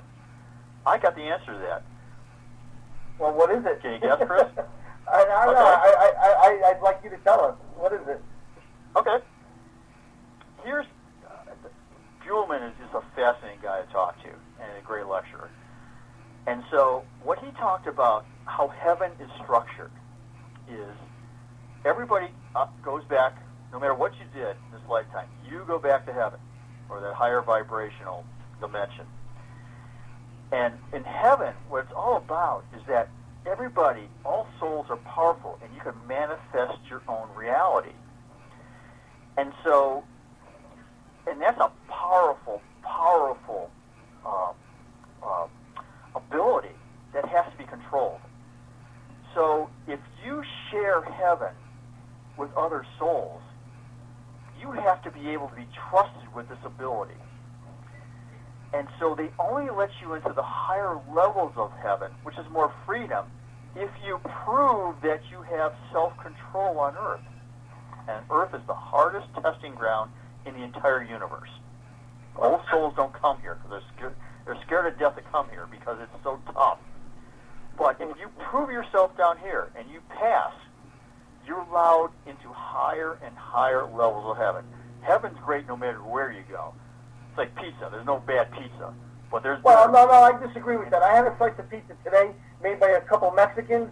It was the crappy cheese, and the sauce had a lot of sugar in it, which you're not supposed to put sugar in sauce, and it was actually bad pizza. So I gotta debate you on that one, Frank. I'm sorry. all right. Okay. How about sex with Jennifer Aniston? Okay, It's well, always good. No matter which mood she's in. How's that? Is that better? That's better. I've got a question for you. In your book, you know, you just spoke highly of heaven, but in your book, you say that you've spoken to God, and she has told you that there is no devil, no Satan, and there are no demons. And you said that God is a female. I mean, what can you tell us about that experience? It was kind of revealing. But you know something that makes sense. I mean, spirits don't have bodies. And genitalia makes you male or female. So if you don't have a body, then you don't have genitalia, meaning that you're not male or female. So to assume that God is that guy with a robe and a long gray beard is kind of, that's just a cultural thing. So God is actually sexless. But when I connected to the source and I asked her, which gender do you identify the most with? She said female. And I said it makes sense. More mothering, more loving, not the stern, punishing father. And so that's what she told me, that she identifies more with the female, and not that she is a female, but thinks that way. We're all her children. And like I said before, Earth is a tough test. We have the duality of man, where you have to somebody's got to play a bad part to create a test down here. Somebody's got to be a Hitler. Somebody's got to be a murderer to put us through a tough test. Because that's all this is a test, where we have to rise above these bad things. So we don't need a... Go ahead. Go ahead, I'm sorry. Well, we don't need a Satan to encourage us to be evil. I mean, we're pretty bad enough as it is. We don't need any encouragement. Down here, we're just, some of us are just as evil as can be, and we don't need any divine encouragement to be more evil. Frank, So, I completely agree with that statement right there. I completely agree with that. I do too, but I have another question. How can you believe in one spiritual being, even, if it was Buddha or whatever, it doesn't matter. How can you believe in in one and then not believe in its exact opposite? I mean, if you believe in one, to me, it's like automatically accepting, okay, well, here's all that's good. Well, here's all that's bad, but I know what I can do to stay over here on this side instead of going over here to the bad side. How can you believe that there is a heaven and there's multi-layers in heaven and you move up, but you don't believe in a hell or demons, for that matter? Well, that's a great question. The answer is this. Heaven is our home. It's not a reward. It's where we live. We only come down here to be tested. And it's just a blink of an eye, in the spiritual point of view. So up there, it's all blissful. There's no fighting. You don't have to eat. You don't have to earn a living. And you can manifest anything you want, and you have it. So it's a perfect world. But you know something? If you live in a perfect world all the time, then sometimes you don't appreciate it. You need to have the other experience to appreciate what you have. So you come down here. So heaven is all good. I mean, as long as you manifest, as long as you want to be in all good. I mean, most people would want to be in a good place and have pleasure. So you manifest goodness. I mean, or good things. But what about the people? What about the people that are serial killers and rapists and child rapists and all that stuff? You can't believe that they go to heaven.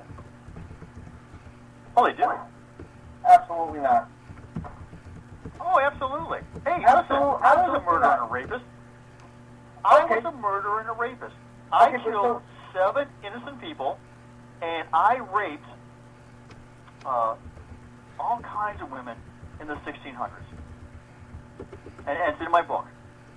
And Okay. here I am. I understand that, but that doesn't mean that you didn't go to hell. That doesn't. Oh, your own. I person. did. Well, I'm in hell right now. This is my Well, life. that's This is a hell. whole other story. That's a whole other story. But the thing is, me being a psychic medium, I get to speak with spirit all the time. And what spirit has told me is that heaven and hell is right here on earth. Okay? When we pass, either we are in our own personal heaven or in our own personal hell. Now, there have been other That's people right. that have come on my shows and have debated me on that and told me I'm full of shit. And listen, everybody has an opinion. But, from my perspective, when I see spirit, okay, and I look at one and I know that they're miserable, I know that they are in their own personal hell, whatever it is, whatever they're going through on the other side.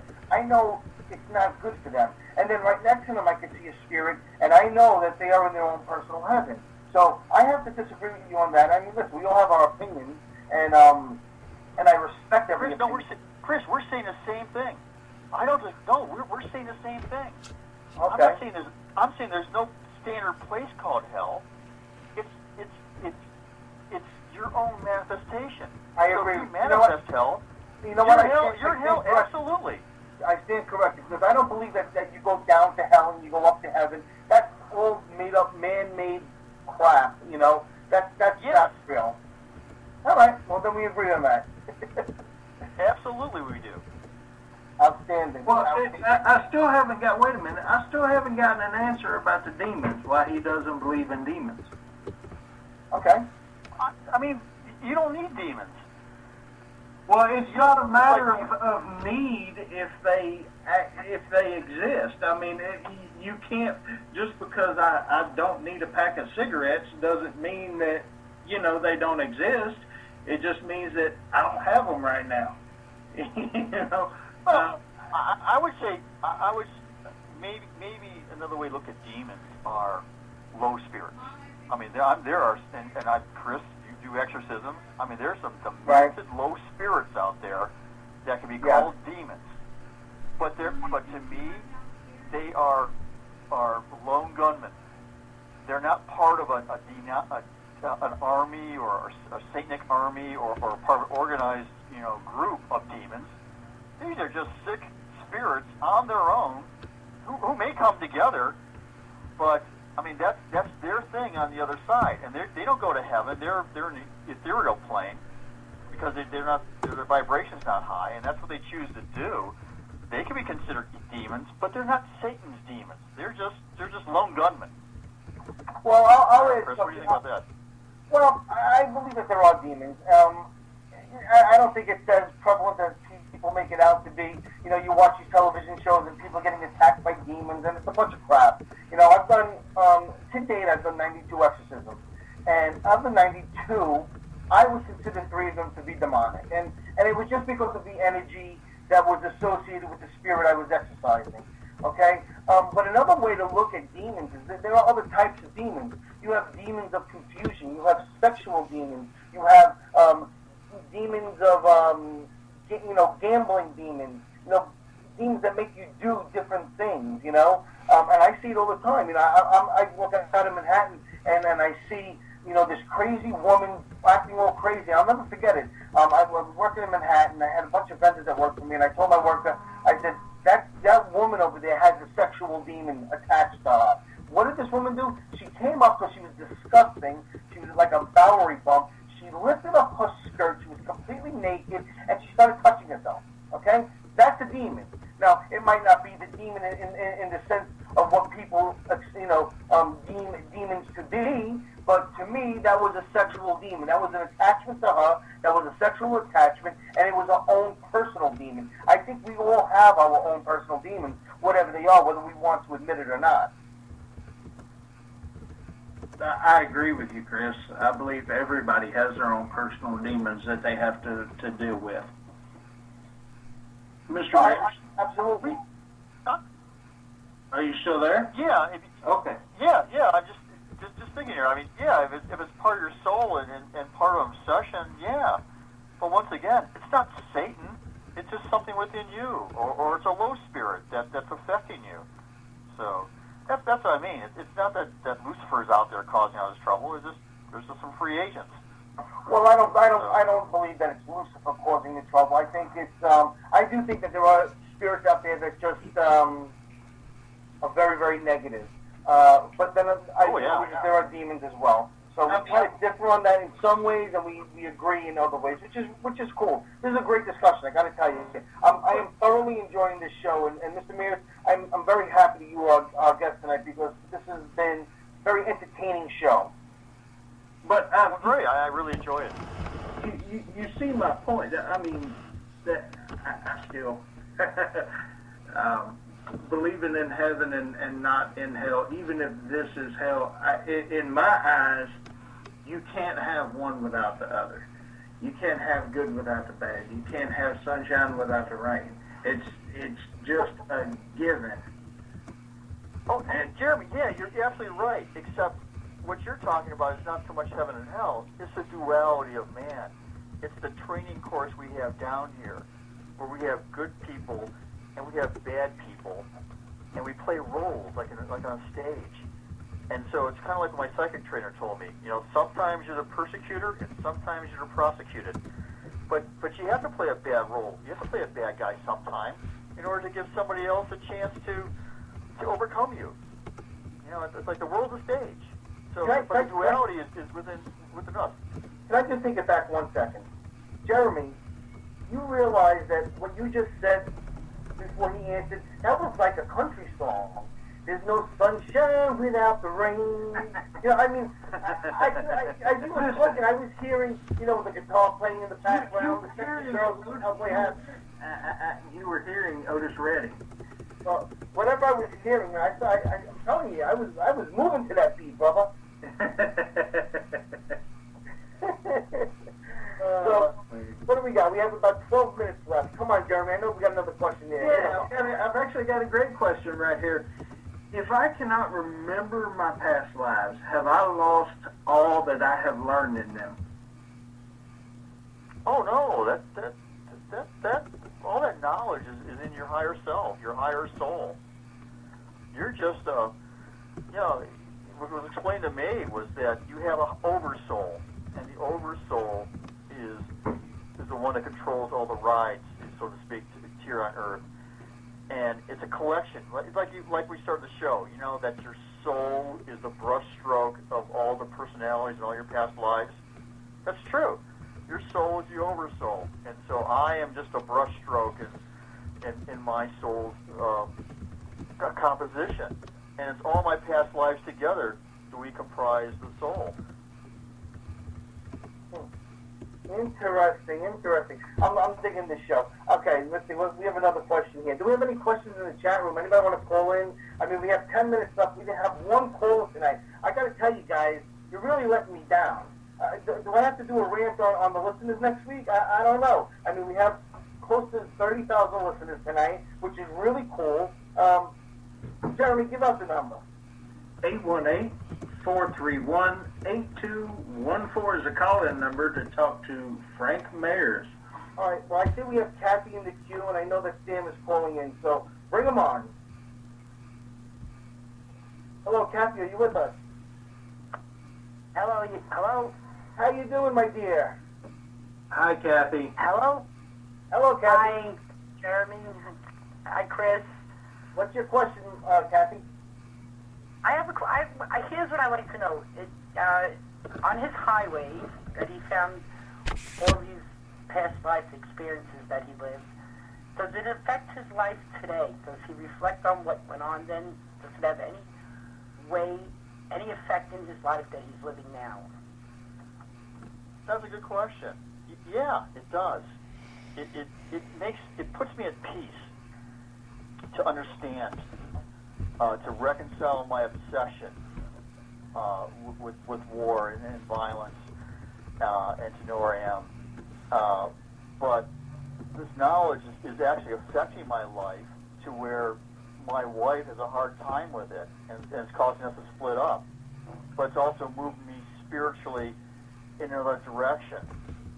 So, and I was told, so it's probably a result of, it's a little bit of a going off a tangent, I know, but by me becoming more spiritual, it's causing a split in my marriage, which is going to allow me to move on to other places where I could kind of move on with my journey, if you will. So, yeah, I mean, this has really affected me, but it's affected me in a good way. So then they are stepping stones in your life that you're living. Yes, exactly. Wow. Okay, I don't want to take up any more of your time. I know you have other callers calling in. Well, hey, and I appreciate it. Didn't he take Kathy's info so I can, I have Kathy's info. Kathy lives not too far from me, so you could send me the book, and or I'll get her address and we can send her the book. I know she'll love it. All right. Oh, yeah. Thank you, guys. You're very welcome. Hey, Kathy. Hey, Kathy. Yes. Is she still there? Yeah. Yeah. I've got a new book coming out for the ladies, which talks about the split up of my marriage. But what caused it was actually the spirits. The spirits actually connived together to break up my marriage and to reunite me with this woman from my past, who coincidentally also turned psychic in the time that we were apart. And she's got real powers. And so the future book's called Frank and Lorraine, a psychic love story. And how we were reconnected and how we communicate with each other on the other side. Wow. And how we are trying to overcome our problems here on Earth as far as coming back together again, because the issues of our past is revisiting ourselves. So, but the spirits are all behind this, so it's really fascinating because my dad makes a lot of appearances and tries to help in this process, and her mother. So it's kind of like we have an audience of deceased relatives cheering us on or trying to interfere with us. So it's wild. Frank, I have to ask you a question, Frank, because you just said something that kind of made my ears go off. You said that she became psychic. Yes. That's something that I don't understand. In my mind, you can't become psychic. Either you are or you aren't. Maybe she was psychic her whole life and she didn't know it, and then she kind of like realized what she can do and learn how to be psychic. You have to explain that to me because I'm not getting that. All right, let me tell you how it went down. it came out of my time at the Monroe Institute, and I needed to get more power, good higher vibration into me. I needed to open up my heart chakra, and so I was told to give gratitude, and it really worked out well. So I come back to Ohio, and I want to continue the work I was doing at the Monroe Institute. But like I said, I was no longer one quarter, Chris George. I'm back to being Frank Maris again. So I said, well, I'm going to go back to the magic of gratitude. So I send my book in gratitude to my ex-girlfriend. I said, hey, I don't know what you're doing now. I thought you might enjoy my book, yada, yada, yada. So she emails me and says, oh my God, I didn't know that you're into this stuff. I become psychic too. I can now talk to my dead mother and my dead brother. And then as I worked with her, I said, well, you got to meditate. And she started to meditate, and her abilities just exploded. So I think she always had the ability, but they just kind of turned on later in life. All right, well, that can happen. So do we have, I think we have another caller in the queue, Sam. Tiffany, could you bring Sam on if he's there? We only have 5 minutes left to the show. Sam, hello? Yes, he says he's in the Chris, queue. can you hear me? Sam. Chris, can you? Yes, hear I me can now? hear you. How you doing, sir? All right, good. I want to say I really enjoy your show. I love on Friday nights unwinding when I get back from work or take a few hours off and just listen to your show, and it's great. And it's thoroughly entertaining tonight. Wanted to make a point, and I think it's great to always have spiritual discussions. I may not agree with your guest tonight. I don't want to fight about it. I just may not agree with him. But I want to give you my list of the top reincarnation movies, okay? Okay, well, before you do that, people should know that Sam is an Academy Award-winning director, so this is coming from somebody Well, I in the haven't know. won it yet. I had a choice that qualified for the Oscars. Sam, did you see what I just did there? I just gave you a psychic reading without even telling it. All right, I like that, Chris. I like that. I just went with it because I sensed it. All right, what are the movies? Okay, the top three in the correct order are The Reincarnation of Peter Proud, number one. Number two, a comedy, Defending Your Life, which has the Past Lives Pavilion, where they go into Oh, yeah, I remember that one. Yep. And the hysterical scene of Albert Brooks watching himself as a native just running from some animal chasing him. And he says to Meryl Streep, who are you? And she's like, I'm Prince Valiant. She actually says, I'm Prince effing Valiant, but I can't say it on the air. And number one is Dead Again, starring and directed by 5-time Academy Award nominee Kenneth Branagh. Great movie. Yeah, right, beautiful. Hey, Sam, I love when you call in, right? Yeah, I love the show. Like I said, it's very eclectic, and it's a great way to unwind on Friday nights, and it's become a routine for me. Sometimes I don't call in, sometimes I do. I have a hard time finding it sometimes. Like, now I see where the button was, but they should take you right to the show when you go there. You know what I'm saying? Well, I'll tell you what. Out of all the networks out there, this is probably the easiest chat room to get to. The other thing I wanted to say is, people have been talking about doing the show on manifesting. I know that's something that you really believe in, Sam. So when we do that show, we will actually have you come on as a guest if you'd like. I would love. I know you mentioned me being a guest a few weeks back. 90 seconds. Ready? I would love to be a guest on that one because that's been about my life. It's been manifesting.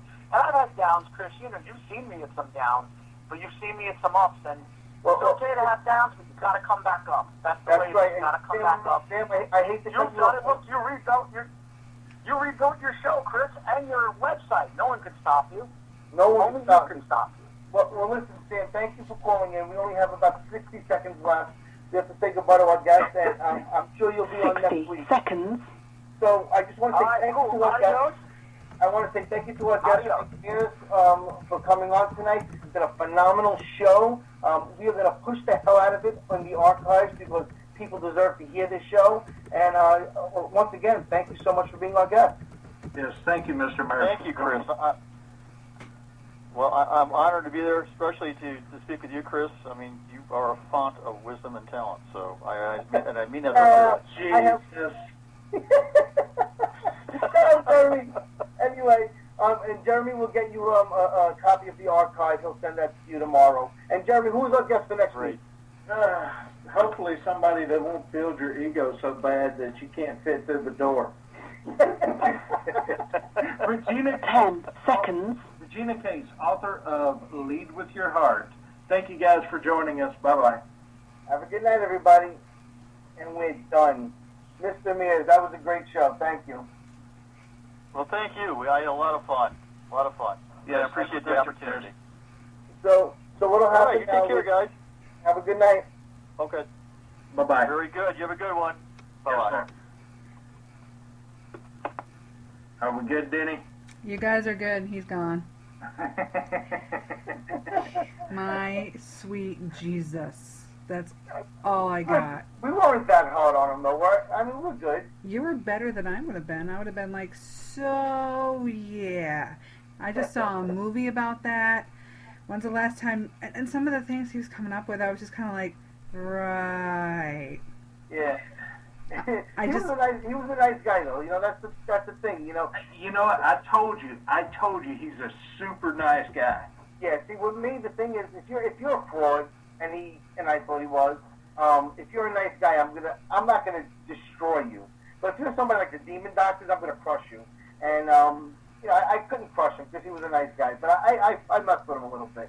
He's a nice guy, but my problem in lies the fact that it's not, I'm not saying that it's completely impossible, but I've never heard anybody have such vibrant flashbacks or whatever of past life or whatever. And Jeremy made a very good point during the show saying he's too detailed. And in psychology, that's what you look out for. If somebody has so much detail to a story, there's clearly some, because even if it is the truth, you don't have all the details. That's right. I learned from getting my ass beat. Okay, I learned not to give too many details because then they would know that I was lying and I would get my ass whooped. And So that's how I know that if somebody starts giving every little single detail when they're talking to you, they're fucking lying to your face, and you need to punch them in the throat. pretty much. And what really